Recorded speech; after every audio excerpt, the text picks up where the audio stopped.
안녕하십니까. 저는 정형외과 전문의 홍정준이라고 합니다. 회전근개라고 하는 거는 우선은 어깨를 덮개처럼 감싸는 힘줄이에요.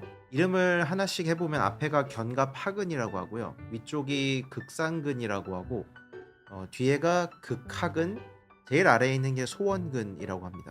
힘줄은 어떤 거냐면은 우리 살코기 먹어본 등심 같은 거나 갈비 뜯어보시면은 이 빨간 살 쪽은 근육이에요. 그리고 그게 뼈에 붙는 부위가 되게 떡심이라고 하는 굉장히 질긴 부위잖아요. 그 떡심이 바로 힘줄에 해당을 합니다. 그래서 근육이 크다가 힘줄로 변해서 여기 붙는 근육이 일을 하는 힘을 뼈에 전달해 주는 거라서 이제 팔을 움직이는 역할을 하게 되고, 또 하나는 이 어깨의 안정성을 주는 역할을 해요. 힘줄들은 힘을 쓰는 것만 같지만 사실 어깨는 잡아주는 구조물이 별로 없어요. 범위가 넓어서 뭐 360도를 돌아가는 대신에 안정성이 많이 떨어집니다. 그래서 뼈랑 뼈의 그 연결되는 안정성만으로는 안 되기 때문에 인대나 기타 구조물이 필요한데, 그 구조물 중에 하나가 이 힘줄에 해당을 합니다. 그래서 힘줄이 아주 큰 역할을 한다고 볼 수 있습니다.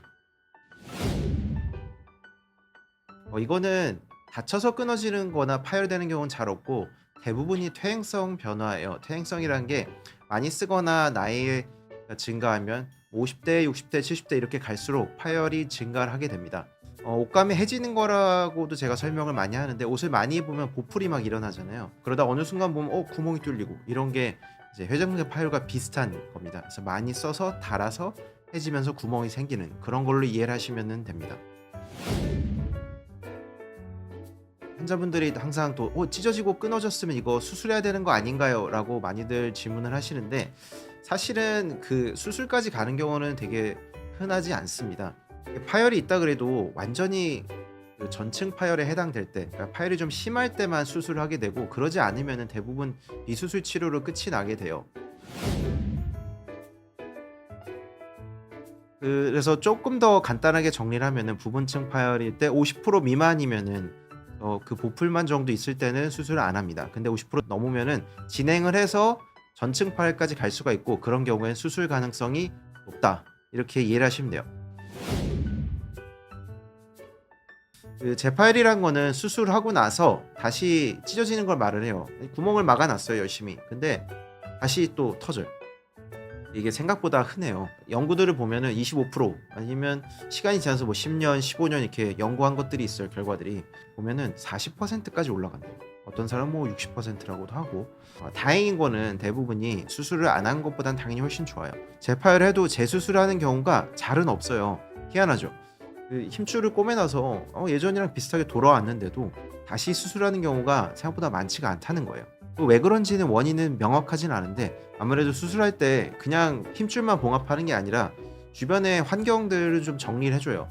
예를 들면 뭐 뼈가 좀 튀어나와 있어서 힘줄을 누르고 있으면 뼈도 좀 다듬어주고, 뭐 염증 조직들 있으면 염증 조직 좀 다듬어주고, 그러면 그 환경이 좋아지거든요.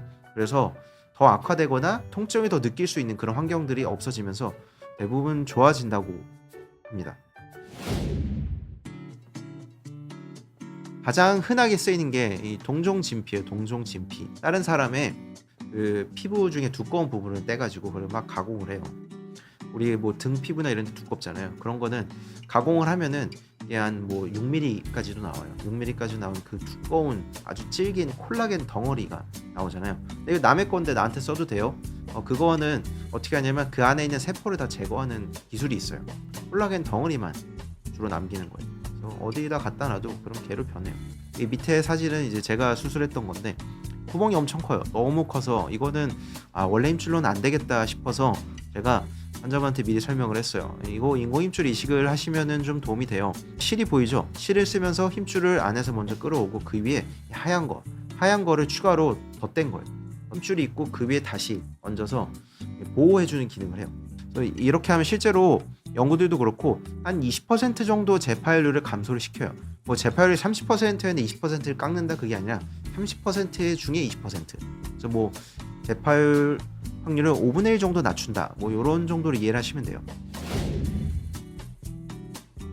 생체 유도성 콜라겐 패치라고 하는데, 이름이 말이 어렵죠. 그러니까 이걸 넣어 놓으면은 그냥 우리 몸에서 막 그 세포가 유도가 되고 그래서 힘줄이 이렇게 자라나게 하는 거예요. 원래 힘줄이랑 거의 똑같다고 해요. 그래서 뭐 논문들 보면은 그 현미경을 떼서 봤을 때 뭐 99%, 100%라고 합니다.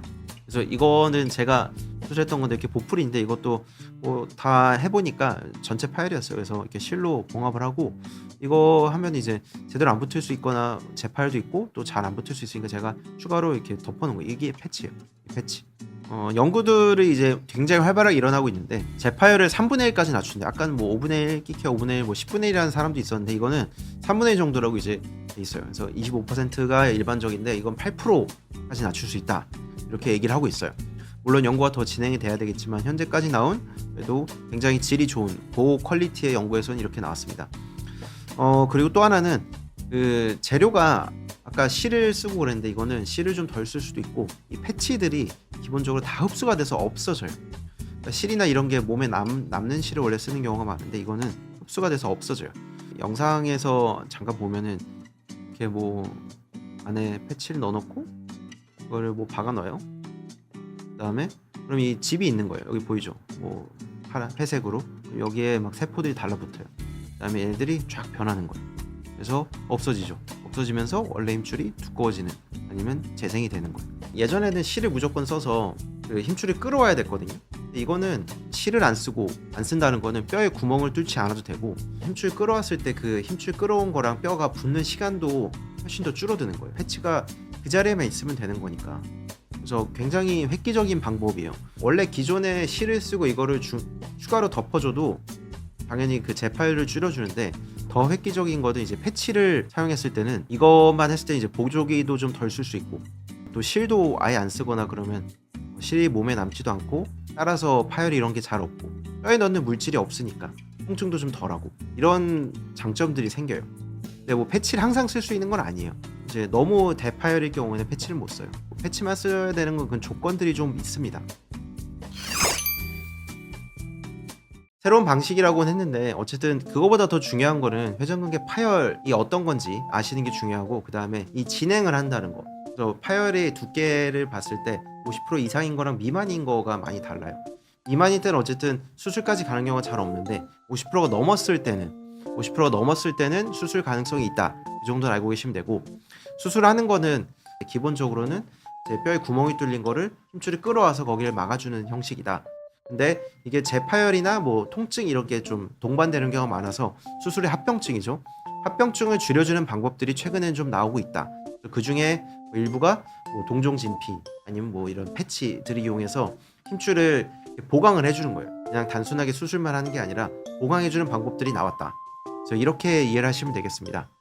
제가 말씀드린 게 좀 환자분들, 시청자분들 치료하시는데 좀 도움이 되었으면 좋겠습니다. 네, 이걸로 마치겠습니다. 감사합니다.